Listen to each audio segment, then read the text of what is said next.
our friend Erik is going to tell us a little bit about product management and some methodology behind that using Scrum. So, something really, really interesting to keep your eye on, especially if we are participating in game jams or anything like that.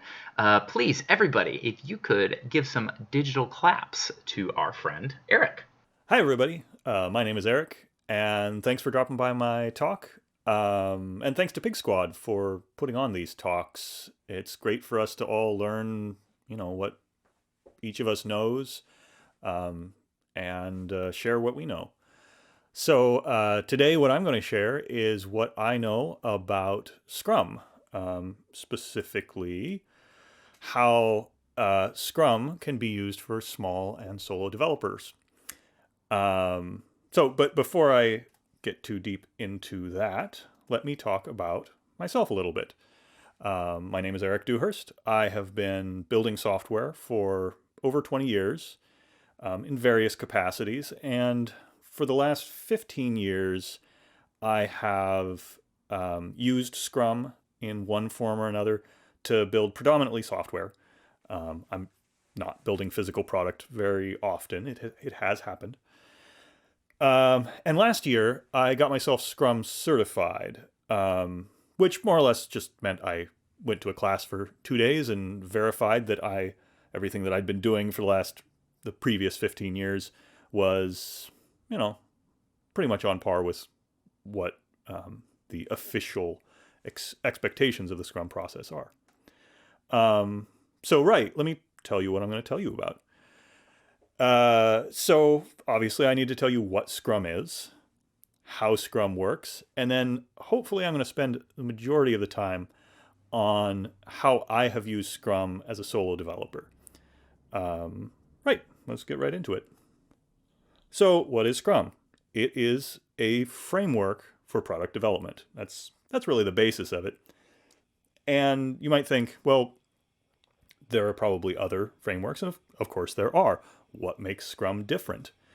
Well, it kind of at its core, it tries to deal with two problems that most other frameworks, previous frameworks, hadn't really dealt with well. And that is that requirements for products are almost always changing. They're volatile. And there are other unpredictable changes that just happen. You could have someone in your team leave. You could have an additional person added to your team. Technologies could change and you need to research that new technology. That's kind of the inevitabilities of change in any project. And here's the real differentiation between Scrum and previous methodologies. Previous methodologies were predominantly sequential, meaning you would do your requirements gathering up front, then your design and your planning, your scheduling, and then you would do your build, and then you'd have your product. And if anything went wrong along the way, your scheduling and your planning and your design you had to go back to the drawing board. But the alternative is, well, let me just give you a general overview of the alternative. The alternative is, sure, you still have that big list. You have a list of things that you want in your product. And that list, it grows and it changes over time. And that's normal. That's going to happen. And instead of trying to, in order to deal with that, what Scrum says is, I'm just going to take what's off the top of that list and deal with that. Get that finished. And then once that work is done, reassess that big list and know that that big list is going to grow and change. Sometimes it's going to shrink, but it's going to change over time. And if we reassess it, then whatever we do next is definitely the most important thing to do. And we're not kind of feeling like we've failed if halfway through the project we have to go back to the drawing board, because we're going back to the drawing board on a regular basis. So that's the general idea. Now let me get into how Scrum works. The step by steps. So Oh, but before I do that, I need to explain three kind of key definitions. These are three things that I'll be referencing from here on out. The product backlog is that big list. It's the wish list of all the things that you want for your product. Your sprint, a sprint, is just the Scrum term for a time frame, usually 2 weeks, in which you're going to do that one little chunk of work. They call it an iteration of your product, because at the end of that sprint, you'll have an iteration of your product. And the sprint backlog is, well, it's the work you're going to do in that 2 weeks. It's the work that you commit to do and complete during a single sprint.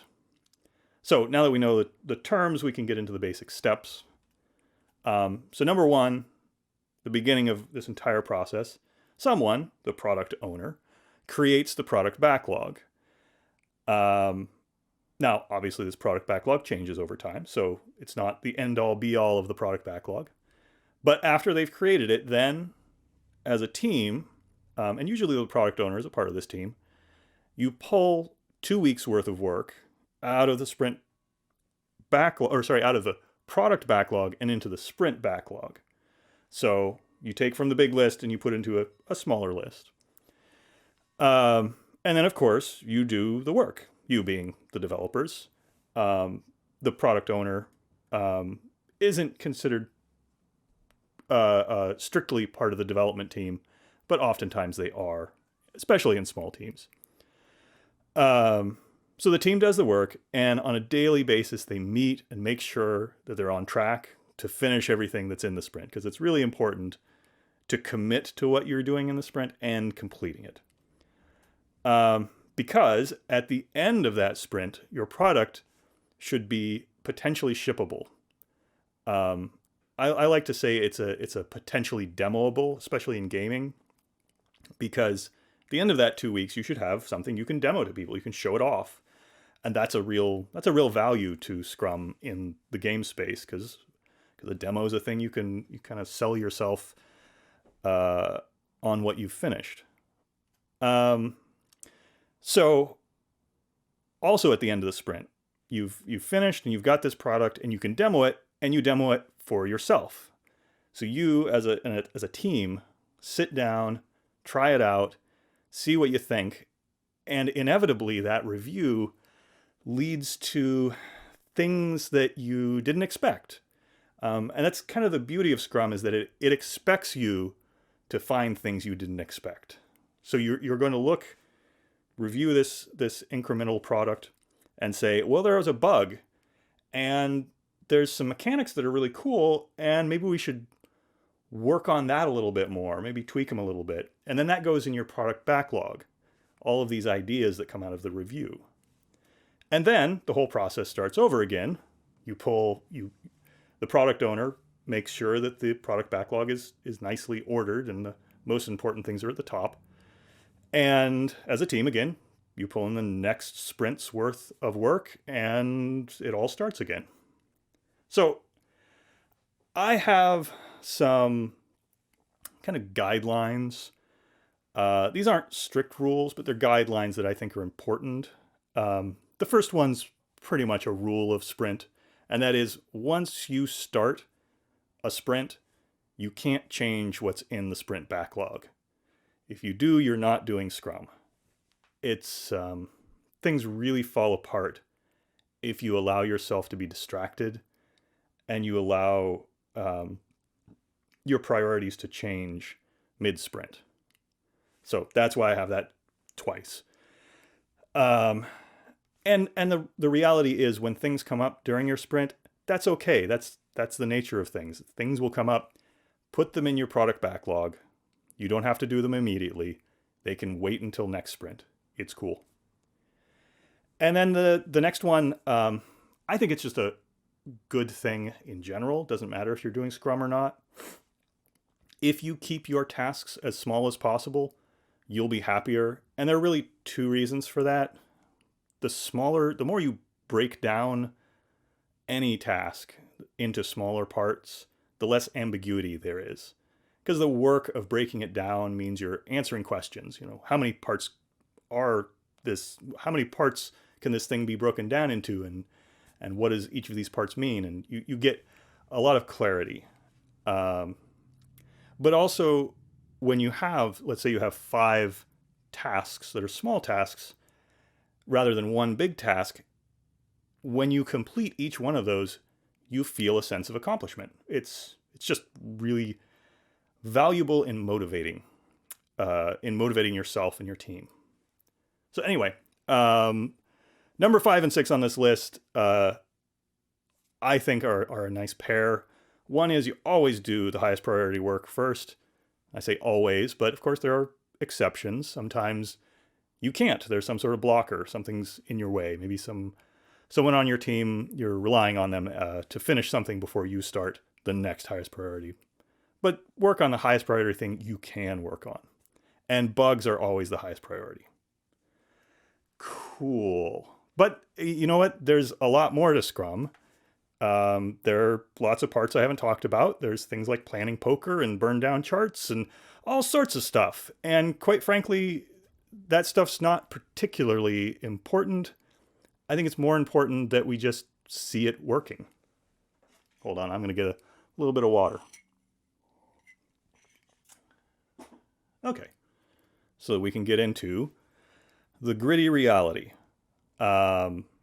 Which I shouldn't be so dour in my tone with that, because this is the good stuff. This is where you get to see how it works, specifically how I use Scrum for just solo work. So I use a lot of Post-its, like you can see, a lot of Post-its just all over the place. And you might be asking yourself, what's with all the Post-its?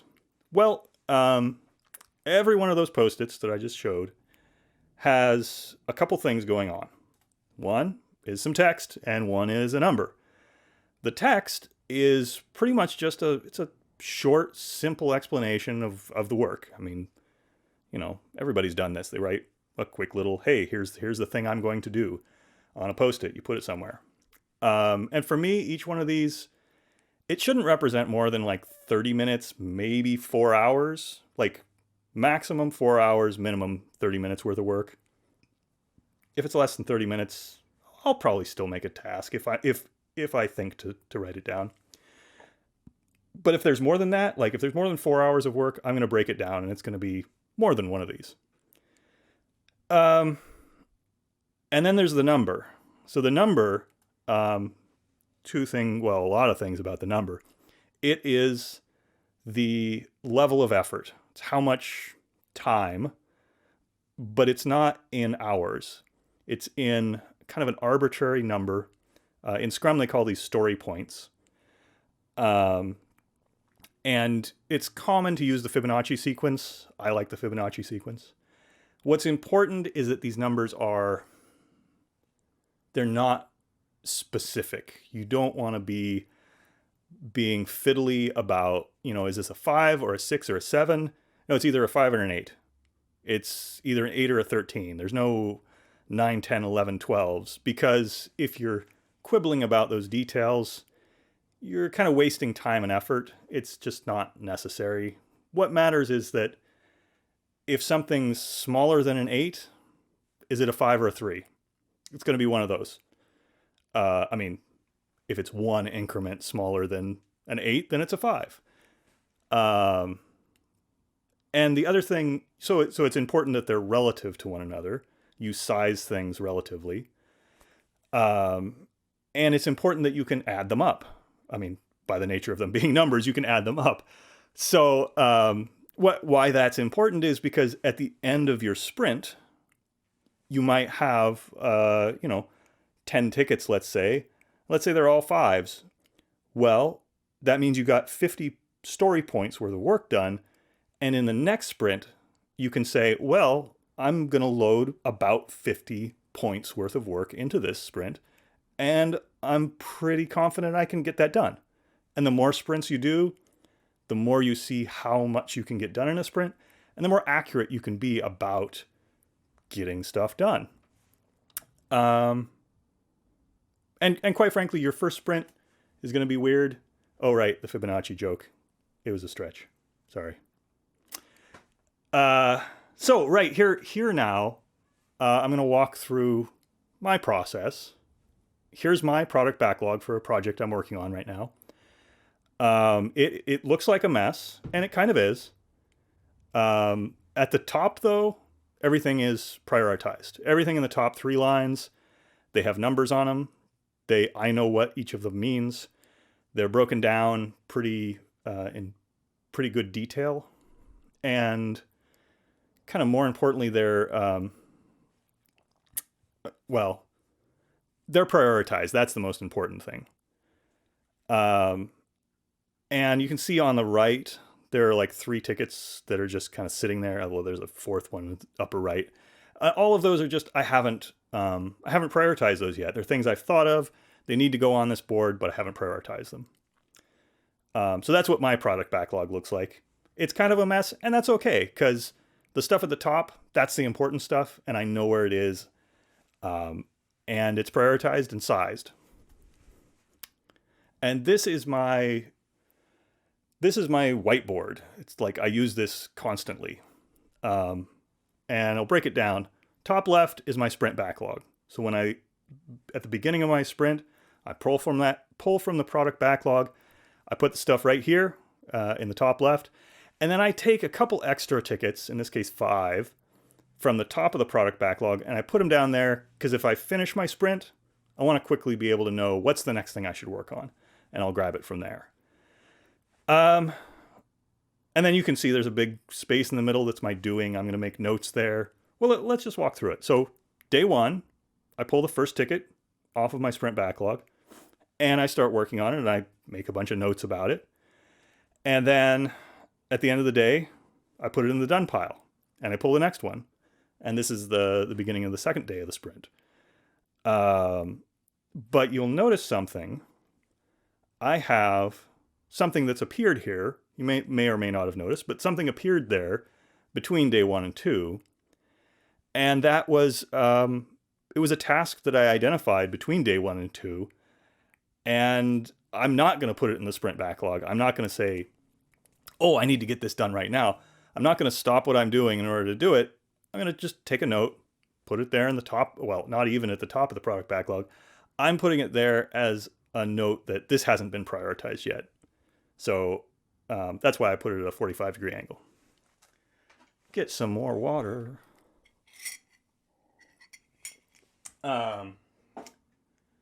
Cool. But what about research? Because research happens. It's a common question when you first get into Scrum. In this case, I've got a ticket. It says research lean tween. Well, research can be a rabbit hole, and that's, but it's necessary. Like, you have to do research in order to learn things, in order to implement things. The way that Scrum handles this idea is, instead of just saying, no, you can't do research, or you can do any amount of research, they say time box it. You set a specific amount of time that you want to spend on that research. If it takes longer than that, you need to put a new ticket in the next sprint to do more research on that thing. If it takes less than time than that, then great. You just gain back time. You can pull something from the product backlog and work on it. In this case, and usually for me, it's just I put a 13 on all research because that's big enough that it's just, for me, that's the size that works for me. Everybody's going to have a different sizing. But this research needs to have one of 2 bits of tangible outcome. And that is either you've realized you haven't done enough research, you need to create another ticket, put it in the next sprint, or you figured out what you need to figure out and you put a ticket in the next sprint saying, here, I'm going to do the work related to that research. And maybe it's not in the next sprint. You put it in the product backlog to get prioritized. Right. So now let's talk about what I get out of this. Like, it's cool to hear, hey, here's this cool idealized process, and then see it in action. But what's the point? Well, for me, the ability to get lots of little tasks done, that's a dopamine hit. Like, I get dopamine. I mean, we're all interested in game and game development, and games are all about getting happy chemicals from our brains. That's what this process is about. And it's about motivating you so that when you get good work done, you want to do more good work. And for me, that this works for me. And I'm always working on the most important things.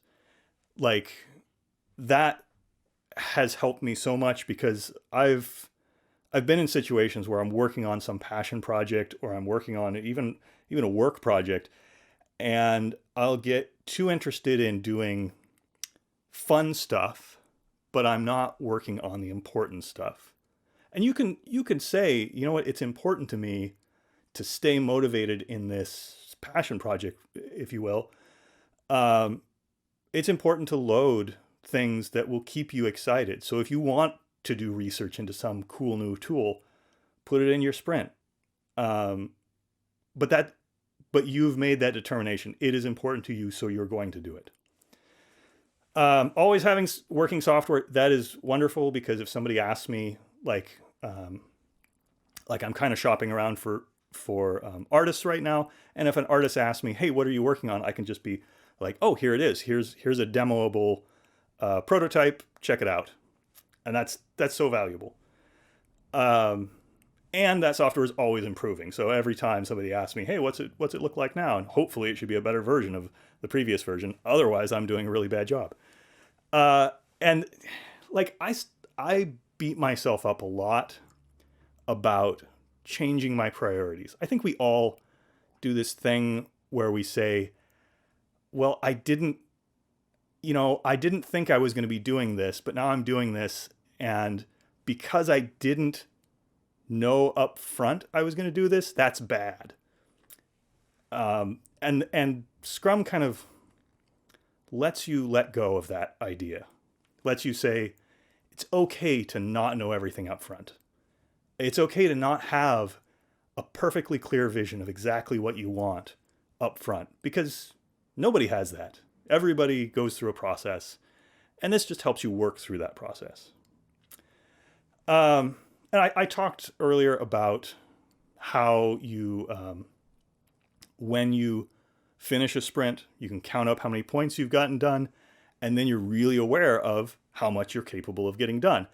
It's kind of a blessing and a curse thing, though. It's like, I know how much I can get done, and I have a whole lot to do. Like, you can see, especially looking at my product backlog, I can be like, well, that's 6 months of my life that I'm going to be working on this thing, because I can only go so quickly through these sprints. And ultimately, I'm happier with the product, with what I'm making. Even like I said, even if I didn't know up front what it was going to be, I'm happier with it. Yeah, that's it. That's the what, why, where, and how of Scrum. Yeah, if you want any more information about Scrum, feel free to reach out to me. Here's my contact information. Email's probably best, but if you're on PIGSquad's Discord, feel free to reach out to me.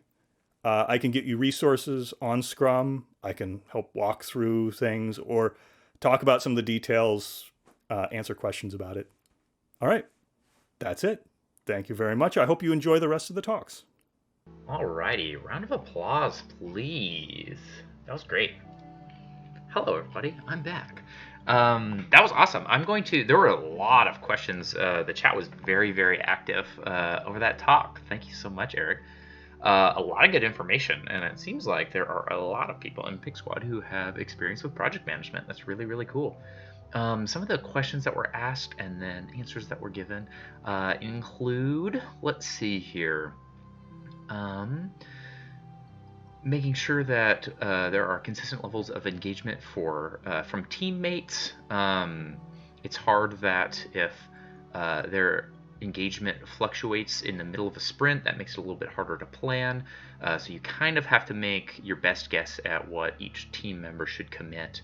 There was also a request to repeat that most tasks should be broken out in between 30 minutes and 4 hours, so that as Erik is saying, you can get that dopamine hit, you can move tasks around, you can feel good about getting the most important things done, and then anything under 30 minutes is typically something that's a little bit more, you're kind of fighting with yourself over how many minutes you're spending on things, and it kind of becomes a little bit more overhead to manage those minutes than just get something done. So that's why people were asking a little bit about what that kind of time range between tasks is recommended at.